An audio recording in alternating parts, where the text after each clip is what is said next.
வணக்கம். News today செய்திகளோடு இணைந்திருக்கிறீர்கள். விரிவான செய்திகளுக்கு செல்ல முன்பதாக முதலில் தலைப்புச் செய்திகள். அதிகாலையில் கோர விபத்து, தந்தையும் மகளும் பரிதாபமாக உயிரிழப்பு. வாகன சாரதிகளுக்கு போலீசாரின் விசேட அறிவிப்பு. நுகர்வோர் பாதுகாப்பு சட்டத்தில் திருத்தம். 4 வயது குழந்தையை தாக்கிய சிறை கைதிகள். மாலைதீவுடன் இணக்கம் வெளியிட்டுள்ள இலங்கை. பலத்த காற்று வீசக்கூடும், முன்னெச்சரிக்கை நடவடிக்கைகளை எடுக்குமாறு கோரிக்கை. வெளிநாட்டு பணவெனுப்பல்கள் அதிகரிப்பு, இலங்கை மத்திய வங்கி அறிவிப்பு. டீசல் எண்ணெய் குழாயில் ஏற்பட்ட விபரீதம், பரிதாபமாக பலியான இளமுயிர். தொடர்வென விரிவான செய்திகள். ஹம்பகாவில் இன்று அதிகாலை இடம்பெற்ற கோர விபத்தில் 2 உயிரிழந்துள்ளனர். எடேரமுள்ள பிரதேசத்தில் உள்ள தொடருந்து கடவையில் பாரிய விபத்து ஏற்பட்டதாக போலீசார் தெரிவித்துள்ளனர். தொடர்ந்து கடவையில் மோட்டார் வண்டியொன்றுடன் தொடருந்து மோதியதில் இந்த விபத்து இடம்பெற்றுள்ளதாக தெரிவிக்கப்படுகிறது. காரில் பயணித்த தந்தையும் மகளும் உயிரிழந்துள்ளதாக போலீசார் தெரிவித்துள்ளனர். இதன் காரணமாக பிரதான பாதையில் இயங்கும் தொடருந்து தாமதமாகலாம் என தொடருந்து திணைக்களம் தெரிவித்துள்ளது.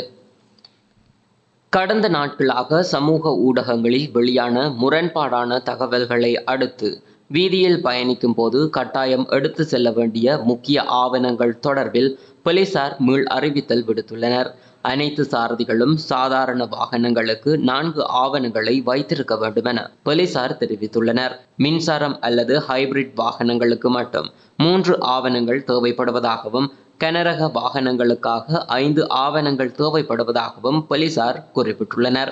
ஓட்டுநர் உரிமம், வருமான சான்றிதழ் மற்றும் அதன் நகல், வாகன காப்பீட்டு சான்றிதழ், வாகன உமிழ்வு சான்றிதழ் ஆகியவை கட்டாய ஆவணங்களாகும்.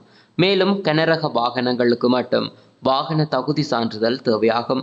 வாகனத்தில் பயணிக்கும் போது சிலர் வாகன பதிவு சான்றிதழை எடுத்து செல்வது கட்டாயமில்லை என போலீஸ் அறிவித்தலில் குறிப்பிடப்பட்டுள்ளது. அண்மையில் சப்ரகமுவ மற்றும் மத்திய மாகாணங்களுக்கு இடையில் வாகனத்தை எடுத்து செல்வது தொடர்பான சம்பவத்தில் போலீஸ் அதிகாரி ஒருவர் அது அவசியம் என தவறாக தெரிவித்த விடயம் சர்ச்சையை ஏற்படுத்திய நிலையில் போலீசார் இதனை தெளிவுபடுத்தியுள்ளனர். நுகர்வோர் பாதுகாப்பு சட்டத்தில் திருத்தங்கள் செய்யப்பட உள்ளதாக வர்த்தக மற்றும் உணவு பாதுகாப்பு அமைச்சர் நளின் பெர்னாண்டோ தெரிவித்துள்ளார். நுகர்வோரை பாதுகாக்கும் நோக்கிலான நுகர்வோர் பாதுகாப்பு சட்ட திருத்தங்கள் 2 வாரங்களில் நாடாளுமன்றில் சமர்ப்பிக்கப்படும் என அவர் குறிப்பிட்டுள்ளார்.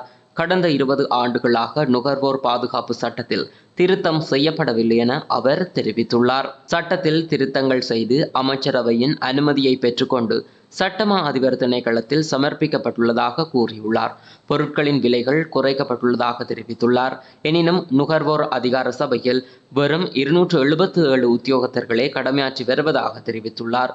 நாடு முழுவதிலும் சேவையாற்றுவதற்கு இந்த எண்ணிக்கை போதுமானது அல்ல எனவும், புதிதாக ஆட்சேர்ப்பு மேற்கொள்ளப்பட உள்ளதாகவும் அவர் குறிப்பிட்டுள்ளார். கோவிட் பெருந்தொற்று மற்றும் பொருளாதார நெருக்கடிகளை பயன்படுத்தி வர்த்தகர்கள் பாரிய லாபம் ஈட்டுவதாக தெரிவித்துள்ளார்.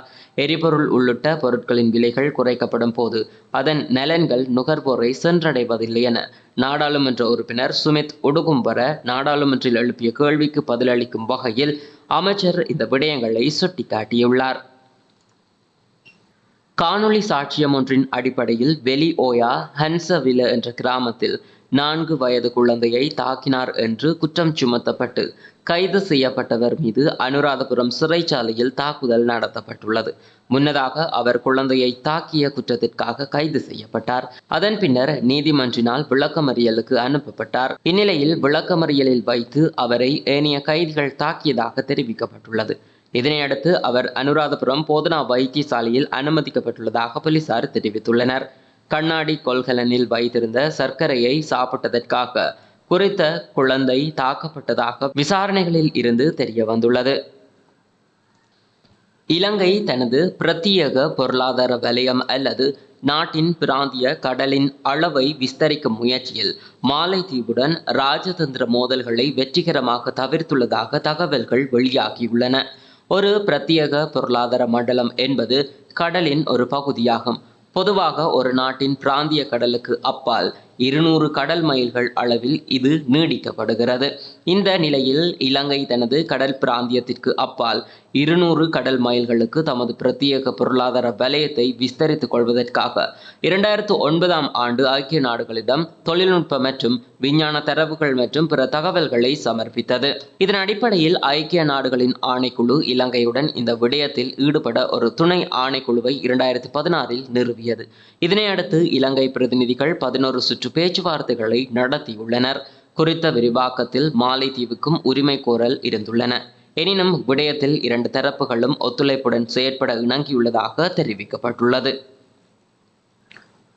நாட்டின் தென்மேற்கு பகுதியில் நிலவும் மழையுடனான காலநிலை இன்று முதல் அடுத்த சில நாட்களில் ஓரளவு அதிகரிக்கும் என எதிர்பார்க்கப்படுகிறது.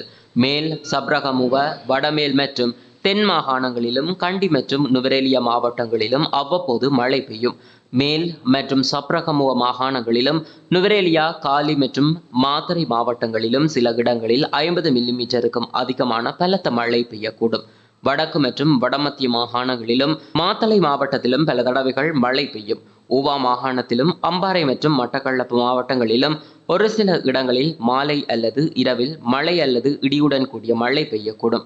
வடக்கு, வடமத்திய, வடமேற்கு மாகாணங்களிலும் திருகோணமலை மற்றும் ஹம்பாந்தோட்டை மாவட்டங்களிலும் அவ்வப்போது மணத்தியாலத்திற்கு 40 தொடக்கம் 50 கிலோமீட்டர் வேகத்தில் பலத்த காற்று வீசக்கூடும்.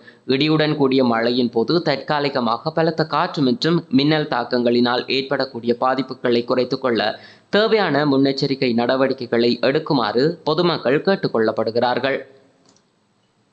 கடந்த மே மாதம் வெளிநாட்டு தொழிலாளர்களின் பணவனுப்பல்கள் 475.7 மில்லியன் அமெரிக்க டாலர்களாக பதிவாகியுள்ளது. இலங்கை மத்திய வங்கி அறிக்கை ஒன்றை வெளியிட்டு இதனை தெரிவித்துள்ளது.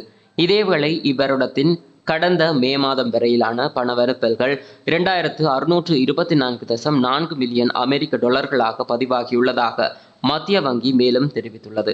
கடந்த 2023ஆம் ஆண்டு இதே காலப்பகுதியுடன் ஒப்பிடும்போது இது 11.8% வளர்ச்சியாகும் என இலங்கை மத்திய வங்கி குறிப்பிட்டுள்ளது. டீசல் எண்ணெய் குழாய் மீது பயணித்த இளைஞர் ஒருவர் மோட்டார் சைக்கிள் கவிழ்ந்து விபத்திற்குள்ளானதில் உயிரிழந்துள்ளார். கொழும்பு நவகமுவ வைத்தியசாலை வீதியில் வசிக்கும் 30 வயதுடைய இட்டமல்கொட தசநாயக்கவைச் சேர்ந்த ஜனித் சாருகா என்பவரே இவ்வாறு உயிரிழந்துள்ளார். நேற்று காலை 6:30 மணியளவில் பணிக்கு சென்று கொண்டிருந்த போது கீழ் பொமிரிய பகுதியில் வீதியில் இருந்த எண்ணெய் குழாய் தட்டு வழுக்கி வீதியில் விழுந்ததில் தலையில் பலத்த காயம் ஏற்பட்டுள்ளது.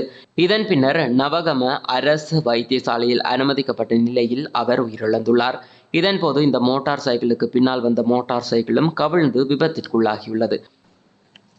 இத்துடன் நியூஸ் டுடே செய்திகளின் மதிய நேர பிரதான செய்தி அறிக்கை நிறைவடைகிறது. தொடர்ந்தும் நியூஸ் டுடே செய்திகளோடு இணைந்திருங்கள். நன்றி.